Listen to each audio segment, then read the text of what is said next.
রাফি বাসায় যাচ্ছে এমন সময় কেউ একজন পিছন থেকে বলল, এই যে শুনছেন, প্লিজ আমায় একটু হেল্প করেন। মেয়েলি কণ্ঠ শুনে পেছন ফিরে তাকালো রাফি। রাত 2টা বাজে। এত রাতে একটা মেয়ে, তাও আবার কালো বোরকা, কালো হিজাব, হাত মোজা পা মোজা পরা। কিছুটা ঘাবড়ে গেল রাফি আর বলল, কি হেল্প করব আপনার?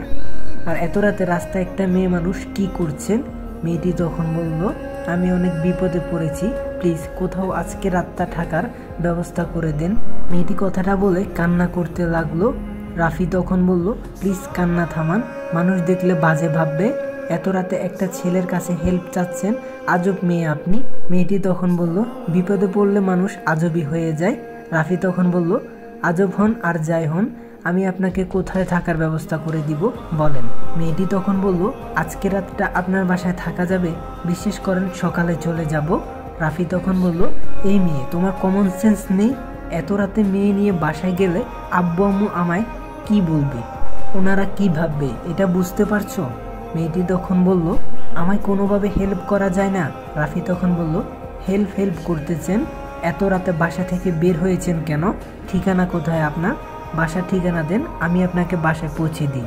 মেয়েটি বলল, বাসায় যাওয়ার হলে আর এত রাতে রাস্তায় থাকতাম না, আমার পরিবারের আপন কেউ নেই, সৎ মা বাবা নেই। রাফি তখন বলল, তাহলে আমি হেল্প করতে পারবো না। এই বলে রাফি হাঁটতে শুরু করলো, কিন্তু মনের ভেতর কেমন খচখচ করতে লাগলো। মেয়েটা হয়তো খুব বিপদে পড়েছে, নয়তো কি অপরিচিত কারো কাছে এত অনুরোধ করে।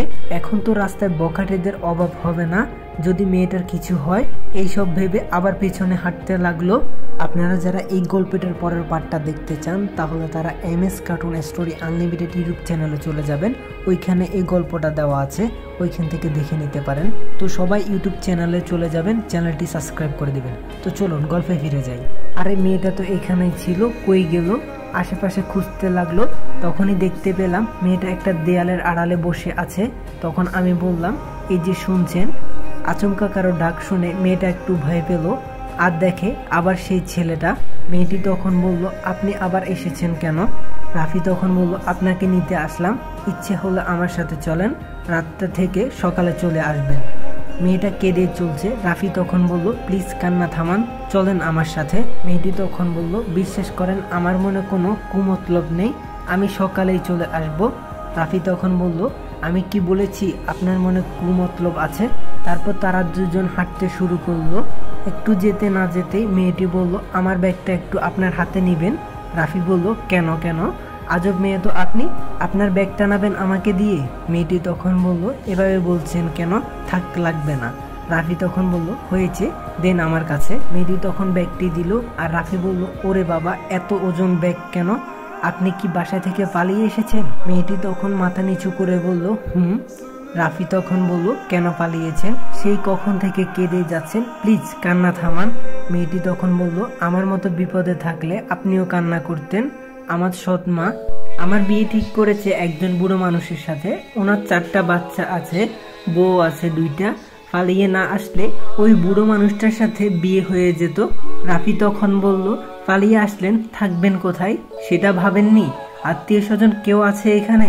মেয়েটি তখন বলল, আত্মীয় স্বজন থাকলে কি নির্লজ্জের মতো আপনার কাছে হেল্প চাইতাম? রাফি তখন বলল, আজব মেয়ে তো আপনি, থাকা খাওয়ার জায়গা নেই, অথচ বাসা থেকে পালিয়ে এসেছেন। যাই হোক, সেটা আপনার ব্যাপার। নাম কি আপনার? মেয়েটি তখন বলল, আমার নাম রাইসা। আর আপনার নাম? তখন আমি বললাম, আমার নাম রাফি। রাইসা তখন বলল, আচ্ছা, আমি কি আপনার বাসায় থাকবো আজকে রাতে?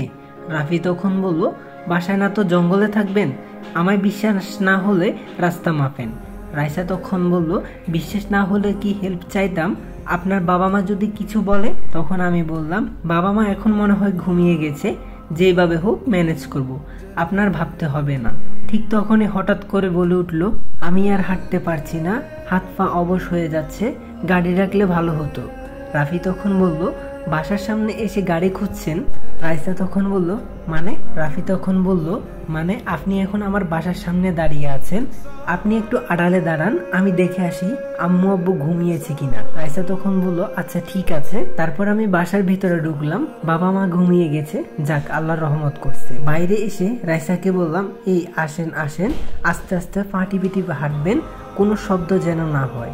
রাইসা বলল আচ্ছা ঠিক আছে। রাইসা হাঁটার সময় ঝুমঝুম শব্দ হচ্ছে, তাই আমি রাইসাকে বললাম এই আপনার পায়ে কি পায়েল পড়েছেন? রাইসা বলল হ্যাঁ মোজার নিচে পায়েল, আমি খুলে ফেলেছি ওয়েট। তখন আমি বললাম বাহ মোজার নিচে পায়েল। রাফি আর রাইসা আস্তে আস্তে পা টিপে টিপে বাসার ভেতর প্রবেশ করলো যাতে কেউ না টের পায়। রাফির রুমের ভেতরে ঢুকে দরজার ছিটকনি লাগিয়ে দিল, মনে হচ্ছে যেন দ্বিতীয় বিশ্বযুদ্ধ জয় করেছি। রাফি ফিস ফিস করে রাইসাকে বলল কোনো রকম শব্দ করবে না, এটা আমার রুম, আজকে রাতে এখানে থাকবেন। রাইসা তখন বলল আপনি কোথায় থাকবেন?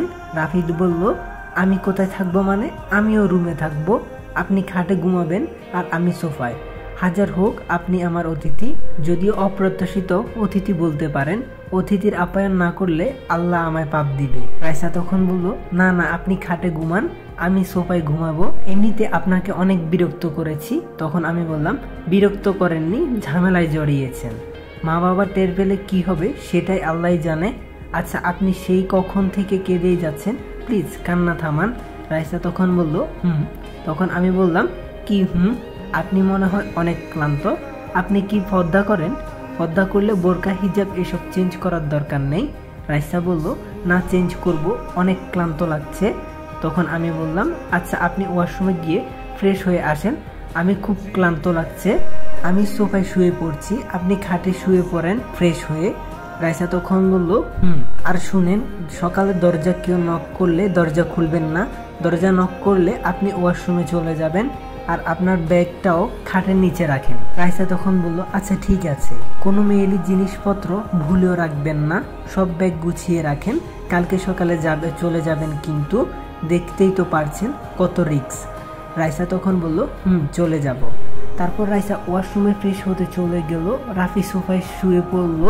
রাইসা মনে মনে বলতে লাগলো লোকটা কত ভালো, আমার জন্য কত রিস্ক নিল, এমন ভালো মানুষও এই যুগে আছে, লোকটার ভেতরে খারাপ কোনো দৃষ্টিভঙ্গি নেই।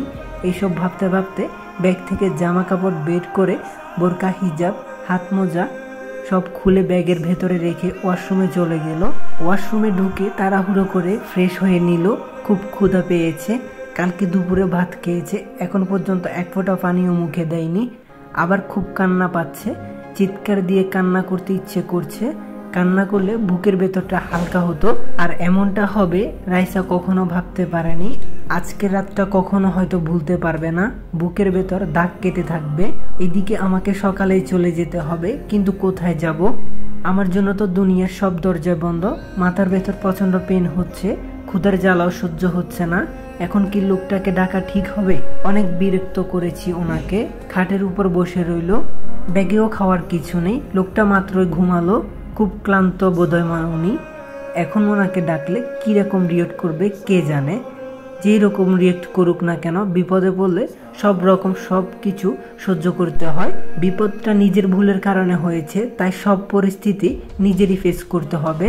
তাই আর কোনো কিছু না ভেবে রাফির কানের কাছে গিয়ে আস্তে আস্তে বললাম এই যে শুনছেন, বেশি জোরেও বলা যাবে না, আবার বললাম এই যে শুনছেন একটু উঠেন প্লিজ। ধুর উনি কিছুতেই উঠছে না, একটু সময় ভেতর এত গভীর ঘুমিয়ে গেল না, এভাবে উনি উঠবে না, অন্য ব্যবস্থা অবলম্বন করতে হবে।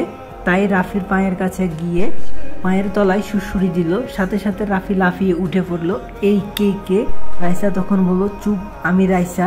তখন আমি কিছুটা বিরক্ত ভাব নিয়ে বললাম ও আপনি, এতক্ষণে তো বোরকা হিজাব পরা ছিলেন তাই চিনতে পারেনি। রাইসা তখন বলল খুব বিরক্ত হচ্ছেন তাই না? জানেন আমি কালকে ভাত খেয়েছি আর এখন পর্যন্ত একটু পানিও মুখে দিইনি, ক্ষুধার জ্বালায় ঘুমাতে পারছি না, যদি কিছু খেতে দিতেন। মেয়েটার মুখটা একদম শুকিয়ে আছে, চোখগুলো ফুলে গেছে, নাকের গোড়ায় ঘাম দিচ্ছে বিন্দু বিন্দু। কি মায়া মেয়েটার ভেতর, এত মায়াবী মানুষ কি করে হয়? খুব মায়া হলো মেয়েটার প্রতি। তখন আমি বললাম আচ্ছা আপনি বসুন, আমি ডাইনিং রুম থেকে খাবার নিয়ে আসছি। নিজুম তখন মনে মনে ভাবছে লোকটা খুব বেশি ভালো, কি ধৈর্য। কিছু কিছু মানুষ ময়লা আবর্জনার চেয়েও খারাপ, আর কিছু কিছু মানুষ খুব বেশি ভালো।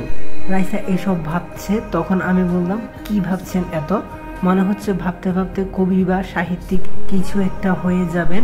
রাইসার এত কষ্টের মাঝেও হাসি ফেললো, তখন বললো বাহ লোকটা তো বেশ মজার, এত বিরক্ত করলাম তাও কত সুন্দর করে কথা বললে। রাইসা ঠোঁটের কোণে একটু হাসি টেনে বলল কবি বা সাহিত্যিক কিছু হওয়ার আশা নেই, আপাতত পেট ভরে খেতে পারলেই চলবে। তখন আমি বললাম, এই নিন পেট ভরে খান, খুব ক্লান্ত তো আপনি, গায়ে কথা বলার শক্তিও মনে হয় নেই। এইরকম না খেয়ে থাকলে কারোরই কথা বলার শক্তি থাকে না। তখনই রাইসা বলে উঠলো, এগুলো কি এনেছেন? তখন আমি বললাম, কেন, ফল এনেছি, এসব খেলে কথা বলার শক্তি হবে তাই। রাইসা তখন বলল, আসলে সারাদিনের পর এগুলো খেলে বমি করে দেব, আর এখন এগুলো খাওয়ার রুচি নেই, আমি ভাত খাবো, ভাত এনে দিতে পারবেন? তখন আমি বললাম, হায় রে আল্লাহ, আচ্ছা এনে দিচ্ছি, আজকে সারা রাতি আমাকে সজাগ থাকতে হবে। রাইসা আর কোনো কিছু না বলে মাথা নিচু করে বসে রইল। রাফি আবার ফাঁটি ফেটি বেড ডাইনিং রুমে গেল।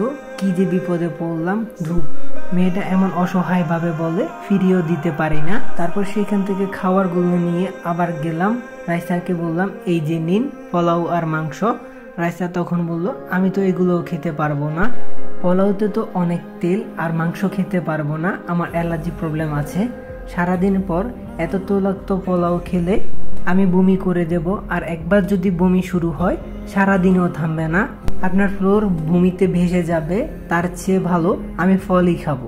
তখন আমি একটু রাগে বললাম, আপনার জন্য কি করব বলেন, এটাই প্রবলেম, ওইটাই প্রবলেম, আসলে আপনি নিজেই একটা প্রবলেম। রাইসা কথাটা শুনে মাথা নিচু করে ফেললো, আর মনে মনে বলছে, লোকটাকে কত ভালো ভাবছিলাম, মাত্র কি বাজেভাবে কথা শোনালো। থাক, এমন বিরক্ত করলে সবাই কথা শোনাবে, গায়ে কথা বলার শক্তিটুকু নেই, সুইসাইড করতে ইচ্ছে করছে, খুব কান্না পেলো, হাজার চেষ্টা করেও চোখের পানি আটকে রাখতে পারলাম না, টপ টপ করে গাল বেয়ে পানি পড়তে লাগলো। তখন আমাকে বলল, আমি নিজে একটা প্রবলেম, আপনাকে আমি অনেক বিরক্ত করছি, অনেক উপকার করেছেন, আপনি ঘুমিয়ে পড়ুন, আমি কিছু খাবো না, ক্ষুধা চলে গেছে। তখন আমি বললাম, মেয়েদের এই একটাই স্বভাব, কিছু একটা বললেই এটা করব না, সেটা করব না, সরি, এভাবে বলা আমার ঠিক হয়নি, আপনি বসুন, আমি ভাত আর ডিম ভাজি নিয়ে আসছি। রাইসা বলল, বলছি না খাবো না। তখন আমি বললাম, দেখেন, বিপদে পড়লে সব রকম কথা সহ্য করতে হয়, আর আপনি যদি না খান তাহলে আপনার এখন আবার রাস্তায় রেখে আসবো। রাইসা বলল, ব্ল্যাকমেল করছেন? তখন আমি বললাম, ব্ল্যাকমেল বলেন আর যাই বলেন, চোখ মুছুন, আমার রুমে বসে কান্না করা যাবে না। রাইসা বলল, রাফি তখন একটু রাগে সুরে বলল, কি কান্না থামাতে বলছি কিন্তু। রাইসা ভয় পেয়ে গেল, চোখ মুছে চুপচাপ বসে রইল। তখন আমি বললাম, এই যে শুনেন, ডিমবাজি করে আনতে হবে, তাই আসতে একটু লেট হবে।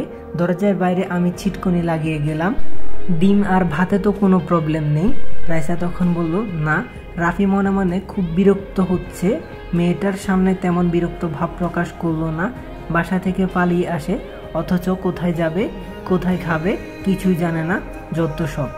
এদিকে লাইফে আমি কখনো রান্নাঘরে যাইনি, আর আজকে কোথাকার এক মেয়ের জন্য ডিম ভাজি করতে হবে, নিজের মাথা ফাটিয়ে দিতে ইচ্ছে করছে। রান্নাঘরে কোথায় তেল, কোথায় লবণ কিছুই জানি না। রান্নাঘর থেকে কিসের যেন শব্দে রাফির মায়ের ঘুম ভেঙে গেল, বিছানা থেকে এসে রান্নাঘরের দিকে গেল, আর ভূত দেখার মতো চমকে গেল, তার ছেলে রান্নাঘরে, তাও এত রাতে। নিজের চোখকে বিশ্বাস করতে পারছে না যে ছেলে জীবনে কখনো রান্নাঘরে আসেনি, সে আজ এত রাতে রান্নাঘরে ডিম ভাজে। এদিকে আচমকা কারো ডাক শুনে পেছন ফিরল রাফি, মুখে একটু হাসি নিয়ে বলল, মা তুমি? আম্মু তখন আমাকে বলল, বাবা তুই ঠিক আছিস তো? তখন আমি বললাম, হ্যাঁ আমি ঠিক আছি তো, কেন, কি হয়েছে? আম্মু বলল, তুই এত রাতের রান্নাঘরে কেন, বাসায় ফিরছিস কখন? তখন আমি বললাম, একটু আগে ফিরেছি, তুমি ঘুমিয়েছিলা তাই ডাকিনি, আর পোলাও মাংস ওসব খেতে ইচ্ছে করছিল না, তাই হঠাৎ ডিমবাজি করে ভাত খেতে ইচ্ছে করছে, তাই রান্নাঘরে চলে আসলাম। আম্মু তখন বলল, প্রতিদিন আমাকে ডাকিস, আর আজকে আমার ঘুমের চিন্তা করছিস, কাহিনী কি? এদিকে রাইসার মহিলাদের কণ্ঠ পেয়ে বিগড়ে গেল, বুঝতে পেরেছে হয়তো ও মা সজাগ পেয়েছে, তাড়াতাড়ি করে সে ওয়াশরুমে চলে গেল। তখন আমি আম্মুকে বললাম, আম্মু তুমি ঘুমাও, আমি ভাত খেয়ে ঘুমিয়ে যাব। আম্মু বলল, তুই ডিমবাজি আর ভাত নিয়ে রুমে যাচ্ছিস কেন? আমি তখন বললাম, আম্মু অহেতুক প্রশ্ন করো না, একা একা টেবিলে বসে খেতে ভালো লাগছে না, এবার খুব বিরক্ত লাগছে, ইচ্ছে করছে মেয়েটাকে গিয়ে রাস্তায় রেখে আসি। রুমে গিয়ে ভেতরের দরজা লাগিয়ে দিলাম, জানালা সব বন্ধ করে দিল। যাই হোক, মেয়েটার বুদ্ধি আছে, ওয়াশরুমে চলে গেছে। এদিকে মেয়েটাকে খুঁজে পাচ্ছি না, ওয়াশরুমেও নেই, এটা মেয়ে নাকি আবার ভূত পেতনি। হে আল্লাহ আমায় রক্ষা করো। ঠিক তখনই আমি দেখতে পেলাম। তো গাইস, আমাদের নতুন গল্পটি কেমন লাগছে অবশ্যই কমেন্ট করে জানাবেন। যদি ভালো লেগে থাকে তাহলে এখনই like, comment, share and subscribe করে দিবেন। আর যদি নেক্সট পার্ট চান তাহলে এখনই কমেন্ট করে জানান। আমি চেষ্টা করবো ইনশাল্লাহ খুব তাড়াতাড়ি নেক্সট পার্ট দেওয়ার। তো সবাই ভালো থাকবেন, সুস্থ থাকবেন, খোদা হাফেজ।